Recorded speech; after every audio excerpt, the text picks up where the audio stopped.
Hello and welcome. My name is Alex, the host of the Career Pursuit podcast, and today I have on the one, the only Rahesh Bayani.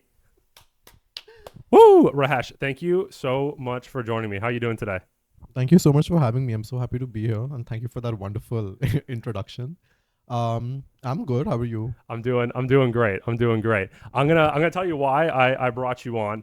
Um, the reason why I wanted to bring you on the podcast is I always find the journey of an international student to Canada very interesting because I like to do this thing where I flip the roles, right? And I can imagine myself going to, you're from Mumbai, correct? I couldn't imagine myself going to Mumbai, a country where I'm a foreigner, starting off my young adulthood. That is like the scariest thing to me. So I truly feel all international students have like a great story of triumph and self discovery, because I'm sure you've learned a ton. So that's kind of what I want to ask you about today. So tell me a little bit about your journey coming to study as an international student here at Schulich University. Yep. Um, we've had a conversation before this, and I think that's why you had me come back. But the journey's been complex. It's been long. I don't know if there's this amount of sentimentality associated with it, like the way you said that I can't imagine going out and like it takes courage, and because from where I come and like the way in which I've grown up, it seems fairly common and quite honestly unremarkable to just go abroad and study. Okay. It's like people are like, ever since I've like a lot of my friends actually came here for their undergrad. So I'm Mm. actually late. And in fact I was going to come to Canada for my undergrad as well, but I didn't. My parents wanted me to stay back and they were like, go for masters. So that made sense to me. So I was like, fair enough, I'll stay back.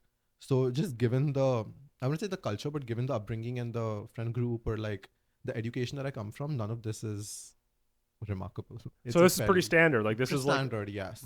Yeah, Mm. I guess the choice to come to Canada might have been a bit non-standard, Mhm. but just going abroad as a concept, fairly common. Mm. So here I am. What percentage? So obviously, you go through high school, and then when you're looking at your future career possibilities post Right. secondary, what percentage of your friends go abroad, and which percentage stay locally? Right. So, firstly, just a huge, huge, huge disclaimer that I Yeah. don't think anything I say is at all representative of India at all. Okay. I've had a somewhat, I guess, urban privileged life and education. And so I don't think it is at all representative of the rest of the population. So, just that disclaimer. Okay. But apart from that, so I grew up in Bombay. I went to an international school. I did like my curriculum has always been international as well. So, my up until 10th grade was IG. That's what they do in UK. And then after that, it was IB, the International Baccalaureate. So if you just focus on that particular demographic, you definitely have a very high number of students who do want to go abroad. Mhm. Partly in because they just have the money, it's a trend, and like you do want to go have fun, explore other cultures, what it means to live in a city by yourself. So all of that, what you described, is very real. All of those considerations and expectations. So I guess I was just one of the many who also then decided to come abroad. Although a lot of the people I do know have gone to the US or Europe. So I Mm. guess I'm one of the very few people who's actually come to Canada. Do So Do you think you made the right decision, or do you ever look at any of your friends uh, in Europe and you're like, man, maybe the UK would have been yeah, in hindsight, I should have gone to Europe. Europe, yeah. I, that's a complex question. And of course, like before I came to Canada, I was very excited to be here. Mhm. But you know how it's been for the past year and a half or 2 years, and it's not been easy, Yeah. especially in terms of like the job market and Mhm. just the professional atmosphere in the country. Mhm. But I wouldn't say I think it's too early for me to make any final claims. Like, oh, I regret coming here or I don't, or like I'm happy to be here, I'm not. Yeah. So I'm not going to make any final claims. But I don't know. The journey is still on. Hopefully, it'll continue for much longer. So I don't Absolutely. know. Yeah, yeah, We're talking about careers, and a mutual friend of ours, Jonathan, yeah, introduced us, and that's how we got connected. And yeah. obviously, this is the Career Pursuit podcast. So tell me about your future career prospects. Kind of what's going on in your world. You just came from work, so Yeah, maybe I just maybe came from work. yeah. So maybe tell me about the career you're currently working and Yeah, where you want that career to lead to. yeah. So in terms of career, like I went to Schulich. I did a master's in finance, specialized in risk management. So a little bit, and in India I did my undergrad in economics. So I guess I've always dabbled with economics and finance and like that quantitative social science field. Mm. So that's been my background. And right now I'm working as a customer experience associate at retail Great. banking. Yeah. I think it's a good place to start, a good way to get your foot into the door. You understand, like, you see like the world of finance like at the grassroots level. Yeah. So I think that experience is pretty important. But having said that, it's not ideal. I didn't see myself back in India being in retail banking after completing a master's in finance. Mm-hmm. So there's of course been a lot of disillusionment, and like my Mm-hmm. expectations have been like Okay. calmed down quite a bit, which is fine. I'm happy. Like I'm honestly, I don't want to make it sound like I'm not happy to be here. Like I'm very happy to have that job, and Mm-hmm. I'm very grateful for it. I have a wonderful team at work, so I really look forward to go to work every day, and I don't think many people can say that. Mm-hmm. So I'm happy with it, but yes, I don't think retail banking is for me long term. Do you see the growth like into maybe like wealth management or managing a bigger portfolios? Like, Yeah, so I think retail banking, I think before I started retail banking, a friend of mine said very correctly that don't stick with retail banking for too long because it has a way of like sucking you in. And it makes sense, right? It's a very structured career progression. You start as a teller, you go to a personal banking associate, then you move to an advisor, and then like the branch mm-hmm. manager. So it's a very straightforward career progression. You got to do your bare minimum, and like you can still make it up the ladder. So it's very structured. Mm-hmm. So that can be very attractive, and then they pay you, and then there are bonuses. So I think that can keep you in, but I think it's important to have your like a clear vision of where you really want to be. And I Yeah, don't think retail is for me makes right sense. now, at least. Makes sense. Yeah. Makes sense. Yeah, you can they definitely set it up so if you just kind of keep showing up for that 9 to 5 or Yeah. whatever hours you're working, put Yeah. in the and then keep running that Yeah. rat race. Essentially, Yeah. you can kind of stay there Yeah. forever and kind of. Make it. It feels like, man, I feel like back in the day that was like a decent career path, but just with the cost of living, with like where Yeah. everything is going, like obviously new grads they have to Yeah. start somewhere, but it's like they want so much, right? Yeah. I talk to new grads a lot, and sometimes they reach out to me and say, Alex, I want to make 6 figures, right? I'm like, well, $100,000 right out of university, that can be quite a bit. But so what's after this for you? Where do you see yourself progressing if it's not in retail banking, where obviously you still want to be in the finance sector? Yeah. So I do want to be in finance, although I have been again disillusioned quite a bit about finance in general. Mm-hmm. Retail banking is great, but it requires a lot of soft skills. Like you need to Mm-hmm. be extremely kind all the time. There needs to be a smile on your face. Mm-hmm. Whoever enters the branch, you have to like smile, be nice, and all. So it requires a lot of soft skills, and of course, like there's a huge sales aspect to it. Like you need to complete your monthly sales outcomes. Mm-hmm. I am hopefully looking for a job that also uses my technical skills, Mm-hmm. skills that I've worked so hard to gain both at my undergraduate degree and at Schulich. So hopefully a career that kind of pivots me into that direction in risk management. Like Mm-hmm. that is something that I want to start with. But honestly, at this age and at this point in the economy, I'm not sure about anything. So 5 years down the line, I don't know. I might end up really anywhere. I'll be running for office. Who knows? Yeah, So anything is possible. I love it. So I yeah. love it. How did you get this job? Because I feel like there are some people listening to this being like, man, I would just love to get Love into to. retail banking. I would beg to have a job at the Big Four. I hear that. I hear that all the time. Really, for like being a teller? Even just at the ground level, like I meet so Yeah. many individuals that come here Yeah. and are university educated like yourself and are having a hard time with the Canadian job market. Like, don't get me wrong, the Canadian job market is no joke. It's a privilege to work. It's Yeah. not like not anyone can come here and just get a job immediately. It's so how did you do it? Like, how did you Yeah. get your first gig? Tell me about that. Yeah, and that's exactly why I want to sound very grateful for it, because I am. Um, I got this basically through a referral, which I think that's how mostly things work around here. The job market right now is cruel, absolutely cruel. It's cutthroat. It's relentless, and I know a lot of people are in it. I think referrals sometimes in this economy, when the referrals aren't working, but thankfully I knew someone, so he knew a few banking, the managers of some branches. So that's how I kind of got the interview at least. Yep. And then they liked me. Actually, I was a bit concerned that they wouldn't hire me because I had masters in finance on my resume. And then when you kind of see that, they'd be like, "Why do you have a masters and why do you want to work here?" Clearly, Overqualified. exactly, you're using this as a stepping stone into like to get something better. So they kind of see through that. Hope for some reason I guess they liked me and they recruited me. So that was great. Yeah. So like through a referral, honestly, that's the simple answer. And I hear a lot of individuals, they come, I'm working with this chemical engineer right now who's having a hard time getting their first entry level job. And he's been told overqualified. Yeah.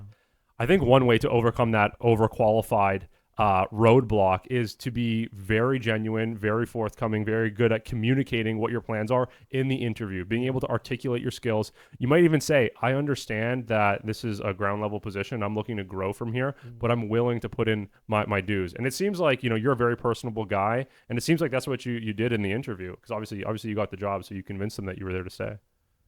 It's all about getting the interviews, and unfortunately that's the hardest part. Yeah. Like I think, like once you have an interview, you can, like, I don't know, charm the person that you're speaking to, or like showcase your skills in whatever way you want to. Yeah. But even reaching that level right now, like getting your resume screened through 1,000 applicants, it's not easy. It's difficult, and that has been the primary issue in my journey of getting a job. That you apply, interviews are always good. Like the few places that I interviewed with have always the interviews have always left me feeling good about myself and the potential of working in Canada. But just getting that interview in the first place, I think that is what's the hardest right now. It's you got to jump through hoops to get an interview. Yeah. And I think we talked about, obviously I was telling you about my career coaching philosophy and how we get interviews, and it's a lot of networking. It's going above and beyond. It's sending those introduction videos to people. It's putting yourself out there, trying to reach out to a CEO, a director. Like, you have to really shoot your shot, and to be able to do that, you have to have the confidence and the ability to communicate. And that's kind of where it brings me to my next question. You're an amazing communicator. Yeah, like no. Yeah.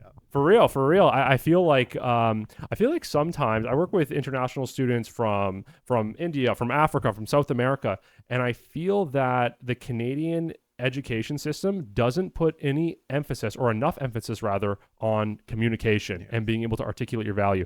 You're an amazing communicator. So what are your, by my standards anyways, but so what are your thoughts on that? Like, how did you become a really well-spoken? How did you become a good communicator? And would you have any tips for anyone else that are trying to articulate their value? I honestly couldn't agree with you more when you say that the Canadian education, at least in my experience, has not put. And I went to a business school, so if the business school is not teaching you how to communicate and develop those soft skills, and what really is it worth it? Mm-hmm. So I don't think the value add was that much.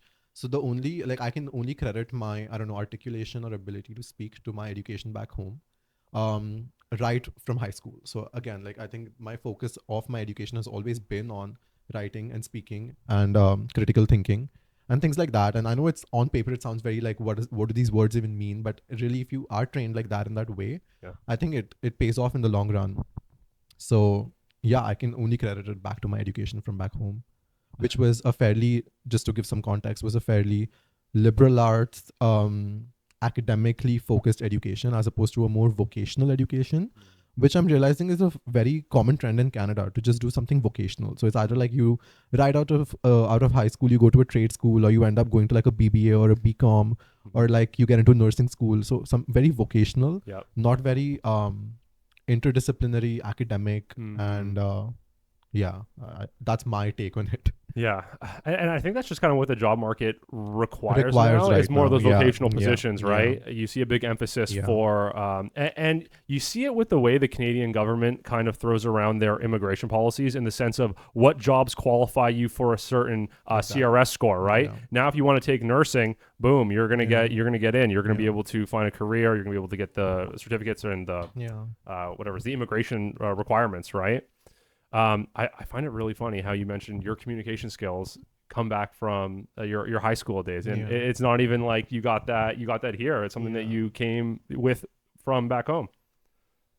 Yeah. That's I find that very interesting. Yeah.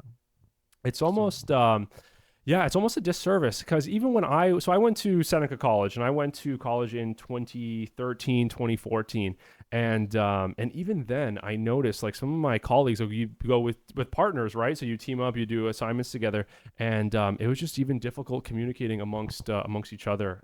Did you notice any of that when you had any group projects, or did you have any of that? Yes, 100%. I can't possibly agree with this more. So, Schulich, I think this is a great time to talk about Schulich and my Yeah. experience there. So again, a mixed bag. Like, I think the most I can give you the most generic answer, which is, it's what you make of it, and I genuinely mean it. Like, I'm not just saying it for the sake of it, but it's been a mixed bag. I think academically, I've been quite satisfied in just the rigor of the program, and like, I specialize in risk management, so that was quite quantitative in nature. The professors are like great in the sense that they're great researchers. They're really like high up in their own like as an academic, they do a really great job.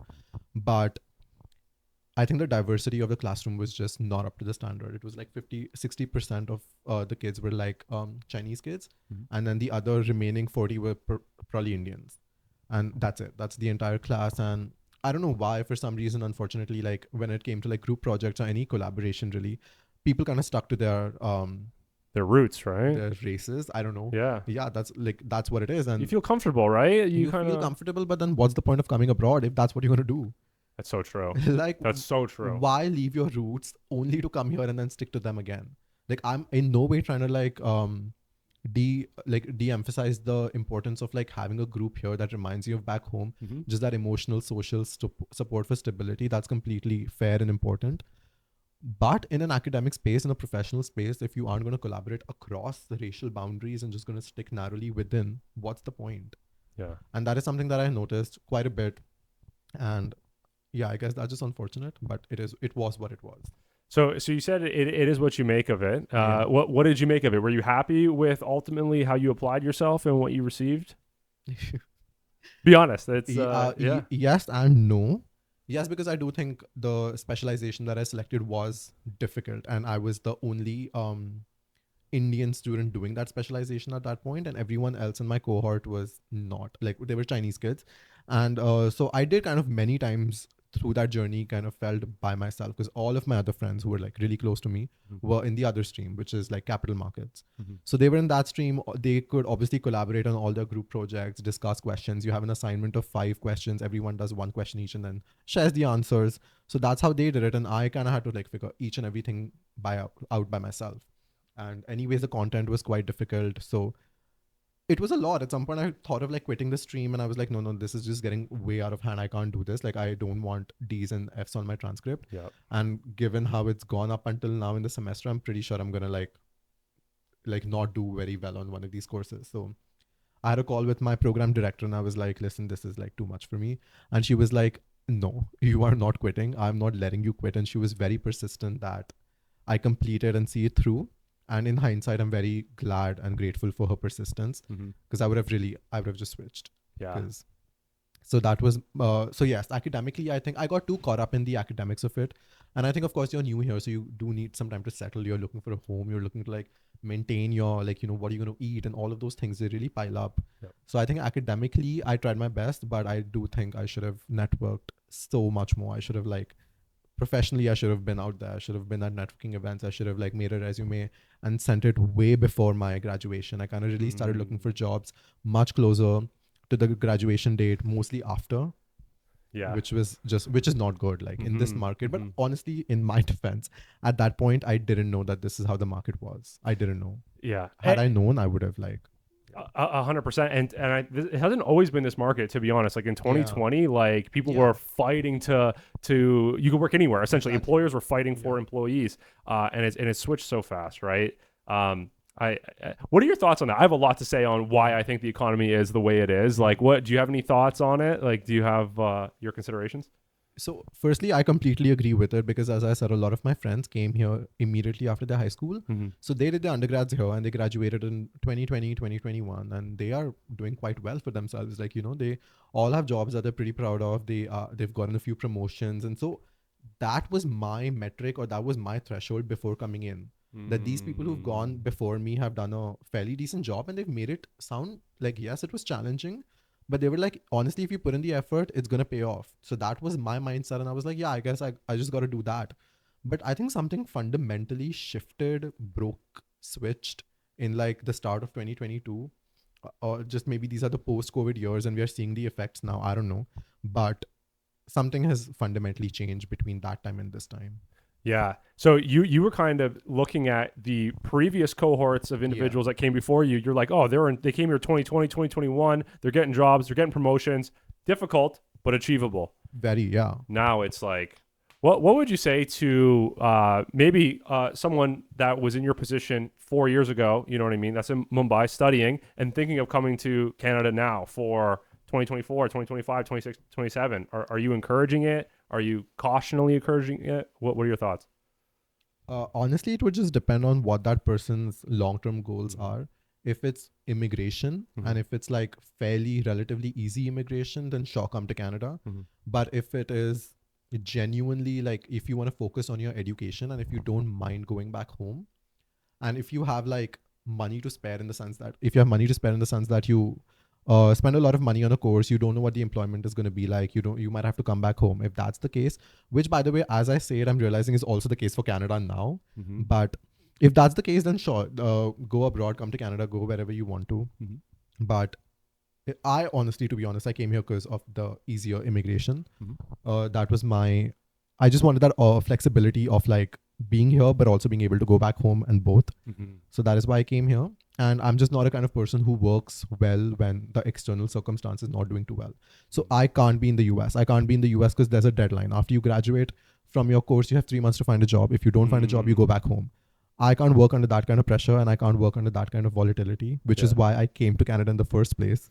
Unfortunately, only to realize that the same volatility exists here even now. Yeah. So that has been pretty unfortunate as well.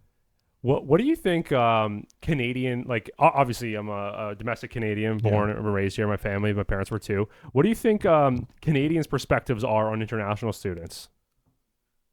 Honestly, I'm not going to mince my words. I think the anti immigration sentiment and especially anti Indian immigrant sentiment is at an all time high. I can, obviously, I'm not stupid, so I understand the social process behind it and why people have the opinions that they do. Mhm. But do I think those opinions are justified and make sense to me? Not really. Mhm. Mhm. So, but yeah, I don't think it is like, just, I don't know how representative this is, but just open any reel on Instagram and you see the comment section. Those comment sections is They're where wild. it's where humanity comes to die, honestly. Like, it is Yeah. so cruel. People are so like, just the hate.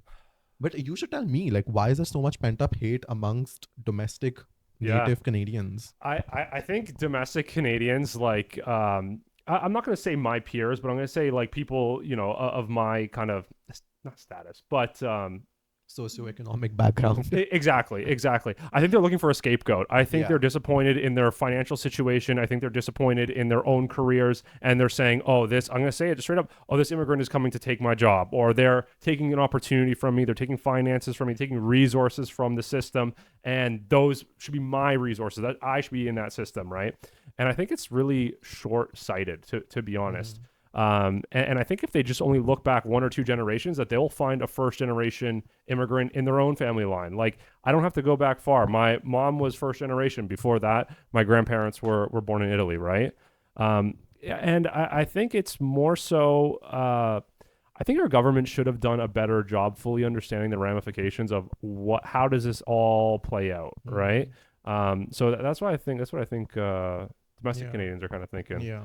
It's almost like as a scapegoat, they need someone to put the blame on as to Yeah. why they're not thriving. Yeah. And I mean, this is not specific to Canada. This happens all across the world, whether it's Mm-hmm. in the US, whether it's in the UK, Europe, wherever you go, the first group of people that the domestic people or the natives are going to blame are the immigrants. 100%. Whether it makes sense, whether it doesn't make sense. This happens in India as well. Like whatever immigration, the Mm. little immigration that we do have, you are going to blame them if some things go south. But I think that's an easy answer. That's a lazy answer. And that's a stupid Mm. answer. Mm-hmm. And if you just put a little thought to it and just think a little bit, which I don't know if a lot of people in Canada do, but just genuinely take a step back and think and understand why things are happening the way they are. Yeah. You probably won't blame people. You'd probably blame the larger, I don't know, government policies and structures in place. Mm-hmm. Because you're Mm-hmm. right, they didn't do immigration in the most sustainable way. Like it got way too out of hand. Mm-hmm. They focus entirely on immigration, very little on education, Mm-hmm. and they kind of made education a subset of immigration. Mm-hmm. And I think that's that. Like when you start doing that, it's a bit problematic. Absolutely. And like, I guess we'll kind of talk politics a little bit. The current government has been in power for, I think we're going on like 8, 9 years now. We've had an election within the last 2 years. Like, this is what the Canadian people voted for, right? Like, so it's almost for them to get mad at that. Like, this is what the masses, Yeah. I think there may have been a misunderstanding of exactly what policies they were encouraging with their vote.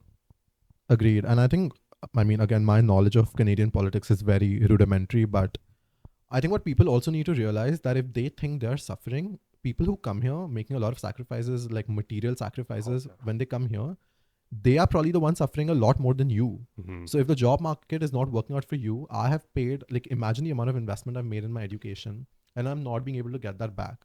So really, if you think you're suffering, the immigrant is always a step below you and is always suffering a little bit more.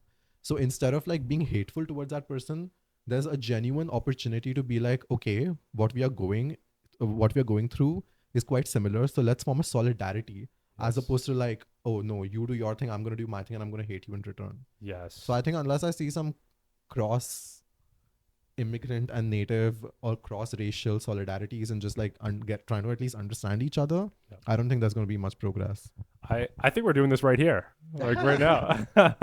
I couldn't agree more. Exactly. And that's what I Yeah. mean. Like, you take so much interest in like international student perspectives, but if Yeah. you go to, I think at this point, it's gotten so bad that if you so much as express your perspective as an international student, there's going to be 10 people who are going to tell you, just go back home. Yeah. Why are you here if you're so unhappy? Yeah. Just go back home. And that response makes no sense to me, Mm-hmm. because I'm like, if you don't want to listen to an immigrant's perspective, just shut down your immigration. Don't have it then. Yeah. But Yeah. then you can't have immigration and then be like, oh, then we don't want to listen to you. Just come here and then suffer in silence. And I think you said That's it. I think you said it well earlier. The investment that you made to come here, and I don't think Canadians understand how much our economy thrives on the dollars that you spend to immigrate Exactly. here through tuition, through housing, right? Like you're paying rent, you're paying taxes, you're paying for food, you're paying for everything, right? And this is money that you brought here, like to spend within our economy, essentially.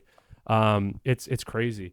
I met this individual. They moved here from Abu Dhabi, but originally from India, and they wanted to work here, and they were unemployed for 11 months. 11 months, and he was like, "My savings is running out. Like I'm having a hard time making rent." And thankfully, I worked with this individual. We got him a job. He was like, "Alex, you got me a job just at the right time. I had 3 months of rent left. How I didn't know how I was gonna get my wife a birthday gift. I didn't know how I was gonna continue to put food on the table." And I think that's a reality for a lot of individuals that come here that are struggling. Yeah, 100. And I mean, I guess that in part was the reason I also took this job, because obviously at that point there were like two separate decisions I could have made. One, get that job and also look for a full-time job, or just focus all my time and energy on that full-time job. Yeah. But I chose a former option because again my savings were drying up. I didn't want to put as much burden as I was on my family back home. So I was like, I just need to get that job. So that I think that's why I took the job in part, and now I'm very grateful that I did. Yeah. So yeah, but just in terms of government policies, I think they've done a really, really, really shoddy job at this. Yeah. Like, I don't think they've done. Like, we can get into details of why I think so, but Mhm. like, yeah, I there's a lot to be. I agree. I agree. And you mentioned it. What's it like? Because like I know when I was, you're 24 years old, correct? When I was growing up, like you want to make your mom and dad proud. You want to show them I'm going to get a great job, and especially like how much weight did you have on your shoulder? Were you the first individual of your family to come here, or do you have brothers and sisters that have gone abroad before you? So I'm an only child, Oh, but yeah, I guess broadly in my extended family, I'd be one of the first people to go abroad actually. so you must have had like a microscope on you. They're like, oh, what's like Rahesh? Is he gonna make it? Like, how's it going? Like, tell me about that big job you got. Tell me about working in the city. Like, tell me about Did you what pressures did you feel essentially in your upbringing and not upbringing, but since you came here that you kind of have to make it. So honestly, my parents are super chill. Like, they tell this to me every single day that if you're not liking it, if you don't enjoy it, do not worry about how much we spent on your education. Just come back. We'll figure it out. And just listening to that from my parents can take so much pressure off to begin with. Like, you can't take that for granted. And I know a lot of people who come here are just not in that situation. So they've taken a lot of loans. They've done a lot to like be here. So for them, it's, and probably have old parents or not that well-to-do parents or whatever it may be. But they have a very real pressure of making it. And now I'm feeling like, as do I. But thankfully, up until now, my parents have been super chill. Mm-hmm. But I don't think if I just go home empty-handed without any returns to my investment in the education, it's not going to be good for me personally. Like, I'm not going to like how that's going to make me feel about myself. So yeah, you want to win, right? Everyone comes here to win. We're all paying to play, and we all want to get something out of it. At this point, I don't even want to win. I just want to break even. It's kind of like you're at the casino. Have you ever been to a casino before? Yes. Yeah, where it's like the end of the night, and you're thinking like, okay, like maybe if I do a few more slots or a few more hands, like we'll break out of here. It's also the sunk cost fallacy, right? Like, oh, I've invested so much time, money, energy, Yes. effort to be here. Same in a casino. I've already spent so much. Might as well break even that one extra hand, that one extra game. And then it's just never ending. Dude, this job market seems almost as like unpredictable as But going to the honestly, casino. I don't want to like discourage anyone. Like I genuinely think that I'm stupid. Like I should have started way earlier. I should have been Mhm. a lot more out there in terms of networking and connecting with people. I didn't realize. So I come from like back in my university, we had like on-campus placements. Hmm. So we would have an entire portal where companies would come on campus, they'd post their job listings and whatever. You apply, you get selected, you do your interview. So you don't have to go out of your way to like scout for jobs and network with people. They come to your campus and hire you straight out of there. Now, I knew coming into Canada that it was going to be different, but I genuinely thought that on-campus placements would be a thing, and it just weren't. So that was just again that's on me though. That can't be blamed or Yeah. anything. Yeah. So like when you're saying you wish you started earlier, what year would you have started and what would you have done? And these we'll consider these tips for Yeah. someone else Yeah. that's let's say in third year and they're like, okay, I'm going to graduate in 18 months. What's next? So I knew people in my cohort, other peers that started networking the day they came here. Hmm. Like I remember this was like the beginning of September. My course hadn't even started, and I just moved into my new home. And I was speaking to a friend of mine who was in another course, and he was almost like, yeah, bro, my resume is done. It's almost confirmed, and I'm gonna start sending it out to recruiters. And I was like, have you lost your mind? Like I was like, you just need to really calm down. Like this is a bit unhealthy. Yeah, So yeah. I've walked off with my moral high ground, saying that what, like, just take some time, settle in. It's not even been a month. Go out, look, see what Toronto is all about, and now he has a job. Yeah. Yeah. But again, like different people, different speeds. No one strategy or no one advice works for everyone. So Yeah. again, like maybe even if I did that, maybe it wouldn't work out for me. Yeah. Yeah. But I do think I should have started early in the sense that first semester I should have had my resume ready. Mm-hmm. Second semester I should have started up networking and started to like consolidate my network. Third semester I should have just straight up applied to jobs like a machine. Like just should have, and I didn't, but I should have. Yeah, yeah. Yeah. I think that's a great strategy. And to be honest, I think that's some great tips as well for people that are Yeah. kind of looking at graduating soon and they want to get a job right out of Yeah. university. I think that's a good option. One more thing what I didn't fully understand about the Canadian job market was that the amount of focus you put on networking and your social networks. I just didn't know that was. I thought I'll just do it all based on my merit. Hmm. I'm a smart person. Like I didn't think I was smart, but I was like, if I just do my best, get my good grades, and I'm like just gonna be able to make it on my own merit and my own transcript and my own knowledge. But that couldn't be further from the truth. You have to be able to network with people, and which is kind of unfair, right? It's all about who you know. Like you Yeah, spend it's literally about who you know. it's all Like, it's all about who you know. You spend all these times in the book studying, yeah, getting good grades. I need yeah, to get my mark up. But realistically, like you might have done better going to like a lounge, yeah, meeting somebody yeah, that is a whatever from yeah, a certain company or an organization. Um, I just know personally. Well, it's funny. We met through networking, right? Like I go to a networking event. That's where I met the senior leader there, this individual, Jonathan, and he's the president of my BNI chapter. Oh, is he? I didn't know that. Yeah, yeah. Oh, So okay. he's the president. So BNI is Business Networking International, and it's the largest networking group, I think, in the world, actually. I see. So they have multiple chapters all over the world, and there's different chapter presidents. So it just so happens Jonathan was the president of our chapter, and then he connected us Yeah. because I'm glad he did make the connection because it turned out to be this conversation, and then it's been nice knowing you. But tell me, what event were you at when you met Jonathan? How did you come across him there? So this was a Schulich alumni networking event. Uh, Yeah, I think it happened in the middle of May. It was a whole day.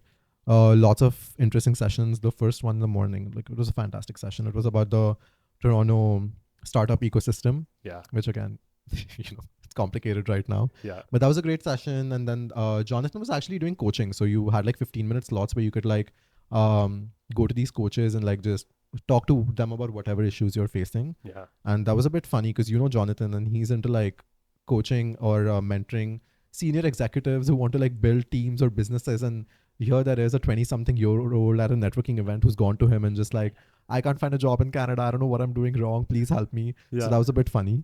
But he was very, very, very nice and sweet. And like that's how he introduced us. So yeah, he was very nice. Incredible. Yeah, Jonathan's a great guy. Yeah.